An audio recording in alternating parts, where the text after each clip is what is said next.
Hello everyone. Hello, welcome to this session. Welcome to the breakfast buffet simulation. We're gonna allow for a few more seconds to let people come in from the lobby because we know it takes a little bit of time to move from one session to another. But in the meantime, let me introduce my wonderful friends from the Lean Global Network. We have Meja Goodman from the Lean Enterprise Institute in the US. Hi We there. have Kulach, right, Ulku? I always afraid of butchering Yeah. It's okay. from Lean Institute Turkey, and we have Hayan Bay from the latest addition to the Lean Global Network, the Lean Institute Belgium. Welcome, everyone. So it's great to have you. Let me introduce briefly what this session is going to be about. So the simulation is based on a real improvement project that was led by the Lean Institute Turkey. And I'm sure it's going to be a great session in that it will demonstrate how you can essentially engage people who are new to Lean with some of the core concepts of Lean thinking. So with that, I'm going to leave it to you, ladies, and I'm going to see you at the end of the session for the Q&A. Thank you. Okay. Thank you, Roberto. Roberto. So anyone joining us from New Zealand, this might be timely. Otherwise, I'm not sure it's breakfast time for anyone, but away we go regardless. So the story takes place in a hotel breakfast buffet. And a couple of the key things to know, it's called the Rise and Shine Buffet, very cute. It opens for 2 hours daily. So 2 hours is going to be our operating time. That's an important piece of data. So imagine now wear your lean coach hat. Imagine you're coming in and you're trying to get a sense of what's the current state of this breakfast buffet. So let's take a look. How is everything today? Any problems? Everything is good. We're all working. Table 6 left angry. Again? What happened this time? Oh boy. I'm just going to pause quickly to ask, did the sound come through okay? Yes, but no image. Yeah, I could see the image. It's a little bit low, but we could hear it. Okay, I may be able to just adjust the sound slightly. Okay, all right. So our friendly server there said everything is good, but look at all of these online reviews. It would appear that maybe everything isn't good. The staff is friendly. That's good to know. But otherwise, there are some problems here. So let's take a look. If these are some of those common problems, what would you do to address and make things better for the customer? Would you add more tables, hire more staff, observe the process, make more food? Let's see, we should have doubled up with Renee in the lean quiz section, I guess.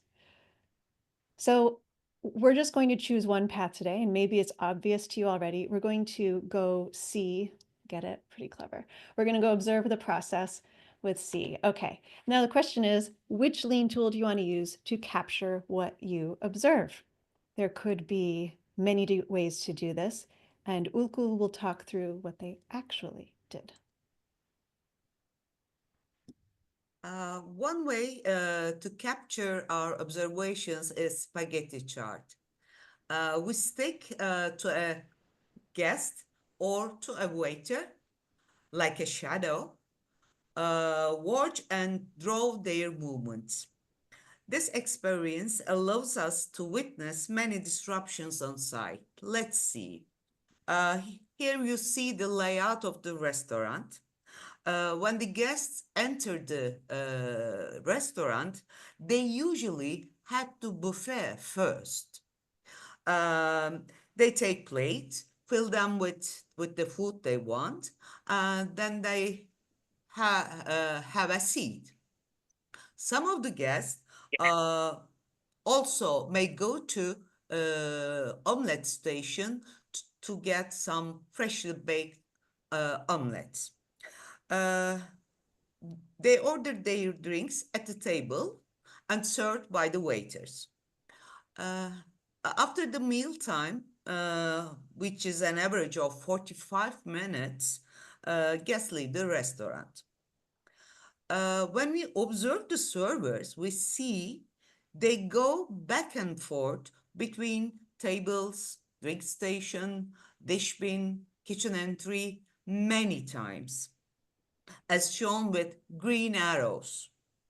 The main duty of the servers is to greet the guest, to take and serve the drink orders, to collect empty plates, place them in the dish bin, transfer them to kitchen and bring back cleans,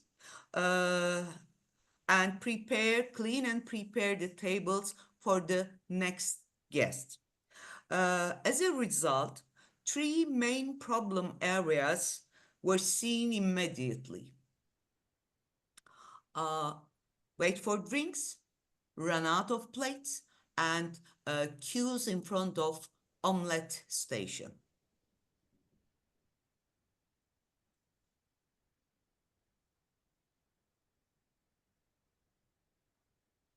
Misha, could you please continue? Yes. Would you like me to read the key point? Yes. Okay, so the key point is that by observing and capturing, we were able to see these specific problems with the customer experience. And so now we can focus on things customers care about. That's the key point here. We didn't just decide to launch it and fix stuff, but we really wanted to observe and connect the customer feedback with what we could observe directly. Okay, so now we have a chance for you to actually vote. Hyen is going to put a link in the chat, and you'll have a chance to vote on where would you like to focus first. These are all problem areas. These are all things customers value, but we have to start somewhere. So where shall we start? Is there a poll in the chat?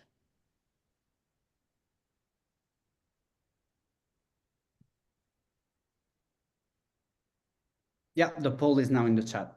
Poll is now in the chat. Okay, thank you. So go ahead and vote, and then Hyen will tell me what you have chosen and where we go first.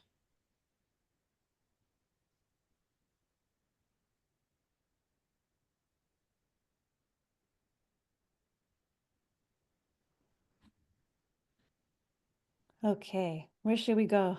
You see, no clean plates. No clean plates is the winner? Is it because we call this dishes the problem? I guess we kind of gave it away there, huh? Okay, so let's go see a typical scenario. We're trying to now observe a bit more just about the clean plates. So let's look. I need you to get more clean plates out. Why am I always having to ask? I know, but they're all stuck in dishwashing. We should buy more. We're out of dishes and the machine isn't even running? Can't wash dishes that aren't here. Nobody is clearing the tables. You should hire more servers. Okay, so a little bit of a blame culture, a little bit of this happening at the moment at our friendly hotel buffet. So we might ask ourselves some other questions first. We want to model this. And a common question that people might say is, well, just limit how many plates the customers use, problem solved. But of course, we don't want to limit the customer's experience. We'd like to challenge ourselves to solve the problem behind this. Okay, so let's start with this one. How many plates do we need? That's going to depend on how often a clean dish is needed and how often they can be replenished. So let's take a look. How often it's needed depends on our guests. And Ulku, would you like to talk us through this piece? All right. Thank you. We usually have 200 guests, and they use 3 plates on average. That means around 600 plates are used in total. We can place 600 plates initially during setup, so we don't need replenishment. But that requires more investment and more space. So we need to find out another way. Now, let's calculate how often is a clean dish needed. We have 7,200 seconds in total, and the demand is 600 plates in total. So total time divided by total demand, it's 12 seconds per plate. This is our takt time for plates.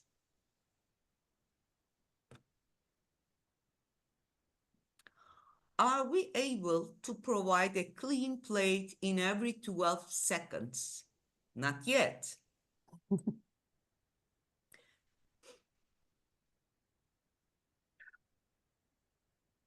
So thanks to understanding tact, we know how often we need to provide one clean plate, and now we can get creative and design the work to meet demand. Okay, so let's go a little bit further. So how long does it take to wash the plates? We're going to get into this piece now. And we'll just focus on the washing part at first. Okay, so if we can wash 4,000 plates in an hour, that means we can wash a plate in under 2 seconds. Wouldn't that be amazing? And we're wondering, but is that fast enough? Well, if we only need a plate every 12 seconds and we can wash one in under 2, then yeah, it's fast enough. I don't know what kind of dishwasher that is. I'd kind of like it. All right, so thanks to understanding tact, we know how often we need to provide one clean plate, and we can get into it. Okay, Uku, can you talk us through more about the process of the wash cycle, the dish cycle? Yes. We draw a flow diagram to see the replenishment cycle in detail, this process in detail. Washing is the only value creating job within that cycle. The rest of replenishment is full of waiting and non-value added transfers. Please continue. We ran out a simulation changing some of the process parameters like initial inventory, waiting in the queues, transfer time, fill up time, which affects the process most. We also consider varying tact as a worst case. With this simulation, we want to see which inventory level would be enough under different process conditions. This table shows only some results of critical simulation runs. And here we found out that 125 plates would be enough to cover the improved replenishment time.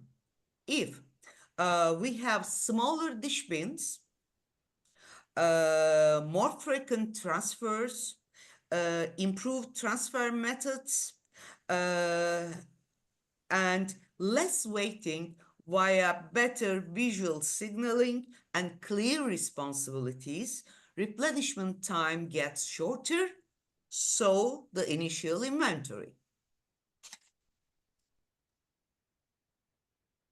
Okay, so we cannot lower inventory unless we improve the process. And we're seeing that the small batch, high frequency, or more frequent moving of the dish bin with less in it is best. And as Uku just said, clear responsibilities for everyone who's in that system. Okay. We're going to go back to the main menu and let's check out the drink delay now. So we'll go see, again, a typical scenario. Let's take a look. Guests are waiting. Why are you chatting and hanging out with other wait staff? We're all stuck waiting. The drink station is too slow. What on earth is going on at this drink station? Hey, it isn't my fault.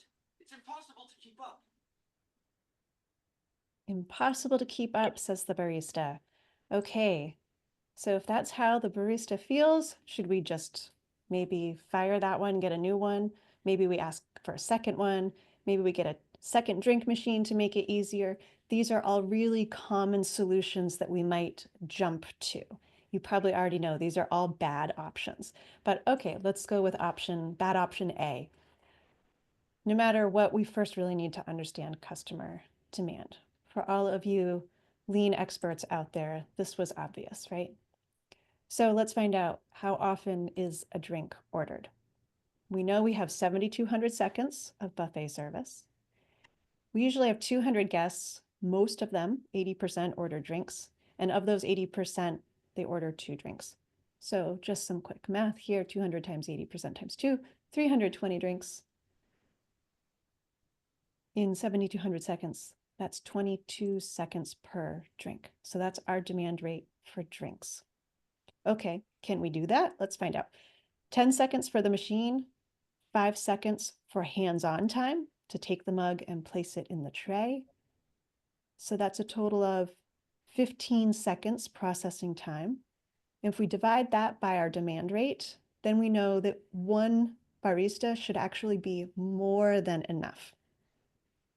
Okay, so in that case, if we make changes to the people or equipment, it is not going to solve our problem. So let's not waste our money by doing that. Let's try to understand a little bit more. Okay. So Key point. Yeah. Understanding that helps attack help us avoid investing in wrong improvement, such as hiring, firing, buying. Innovation over investment. 100%. Thank you, Hayan. Okay, so we know mathematically we can prepare a drink in 22 seconds, but it isn't happening now. So what should we do next? Let's go understand the process a bit more. So the server takes the order at the table. They take the order, put it over on the counter by the barista. The barista takes it, fills it in this magical all-in-one machine, places it on a tray. Server delivers the tray back to the table. Okay, that's our full process. And while we observed that process, we made some other observations, such as ticket mayhem. There were just tickets all over the bar, all over the counter. And some servers would just stand around waiting for their trays to be filled.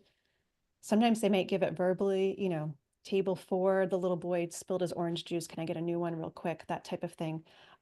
Or they might batch the orders just based on walking through all the tables, collect, and then deliver them all to the barista in one large batch.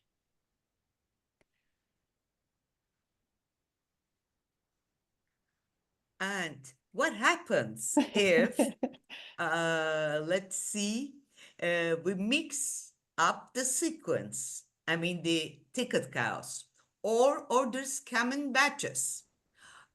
What if we follow FIFO instead of them? We try to understand the effect of this way of doing job.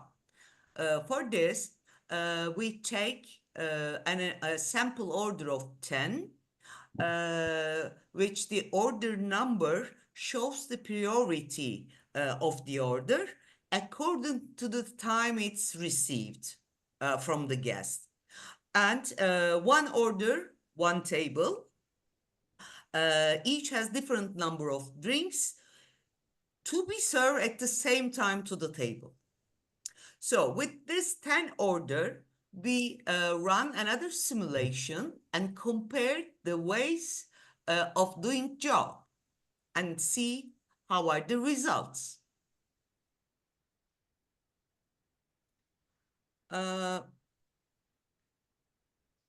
We compared the way of doing job against main process performances like lead time, queue time, average lead time, etc. Here we see value creating time is all the same. It's 15 seconds per drink. And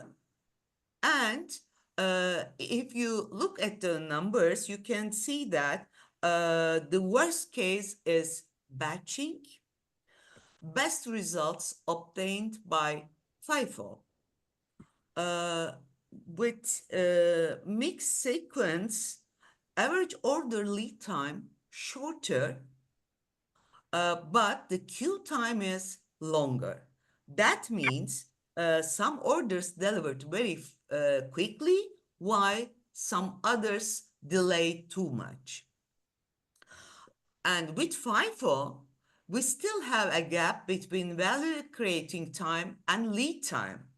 That means we can improve this process further.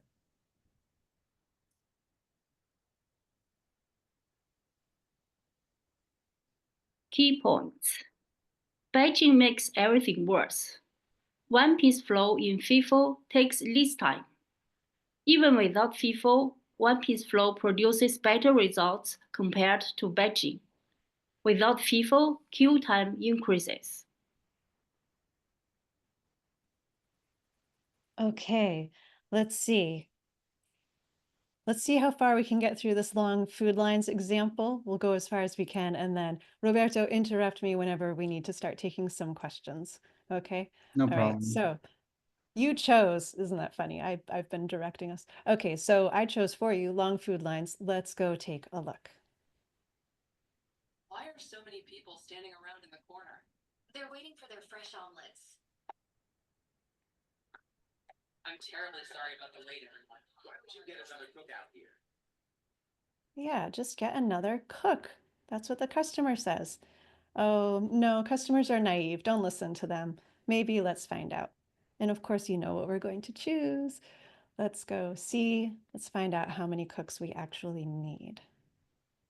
So if 98% of guests want omelets, then that means 196 omelets. So we would need one every 37 seconds. We cannot do that yet. So let's understand the process a bit better. Ulku, help us understand this process. All right. First, guest selects a bowl of ingredients and sets it on the counter. Then the cook mixes the egg and adds the ingredients and puts in a pan.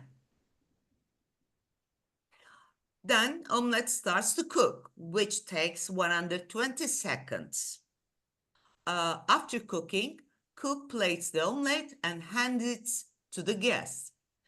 Total process time here is 140 seconds. And our observation, we have one cook, two cooktops, and cook is waiting while cooking.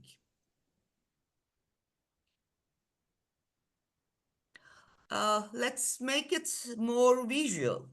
You see the time frame for each process step, like beating eggs, adding ingredients, etc.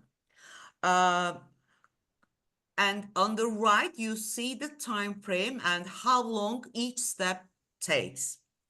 Cook prepares 2 omelettes at a time in batch because he wants to save some time. Then place it on the cook and then cooking starts. This process takes in total 160 seconds for 2 omelettes. He wants to increase the equipment efficiency and try to use both of the cooktops.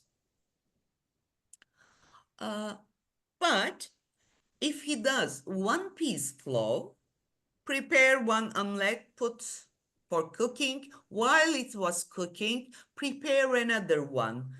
That kind of sequence, we will see that it's much better. With this way of working, we don't need any waiting. Cook is occupied all the cycle, and we will get one cooked omelette in every 20 seconds at the end. Do we need that much? No, we only need in every 37 seconds. So we can do within the cooking cycle, if we can do 4 omelettes, it will be okay for the demand. We can meet the customer demand. That means we need 4 cooktops.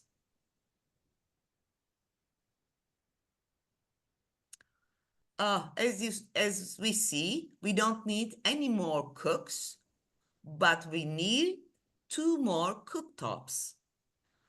And in order to make this improvement happen, we need to engage the cook, develop new standard work, train other cooks in the new method.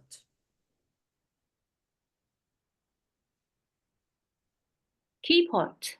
Visualization the work with a dash of tact led us to rearrange our work. We can't meet customer demand with some small investments, in this case, cooktops.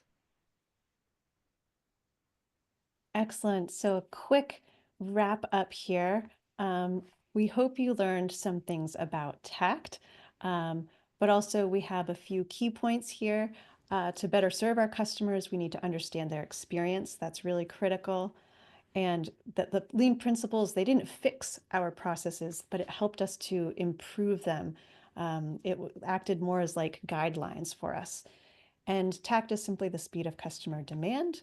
And tact time acts as a bond between all the things that we encounter in our work: man, machine, materials, and methods. Here's a little bit more about tact. I'll let you read that on your own. Roberto, are there any questions in the Thank chat? you. Let's tell people to, like, if you want, I want to make sure that everybody knows you can ask questions in the Q&A section that you can see in the bar at the bottom. In the meantime, I do have a couple of questions for you. First of all, I loved it. I love how it's such an engaging way to explain to people a concept that I guess it's often misunderstood. So what, in your experience, what are the most common misconceptions around takt time that you encounter? Ulku, do you want to take that one? All right, let me try.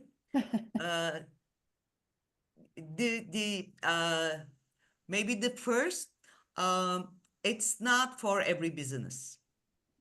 It's for automotive, which you have flow lines, which you have a certain fixed demand, which is not, by the way, but the people outside the industry sees as a very fixed demand. But it's applicable to every business type, every process type. You just need to think a little bit flexible and innovative. Very good. So something else that comes to my mind is we try to look at a situation and, like, I guess we have a tendency of imagining the best case scenario, but most of the time we have the worst case scenario. People don't show up at regular intervals and at the exact same intervals. So how do you adjust for that?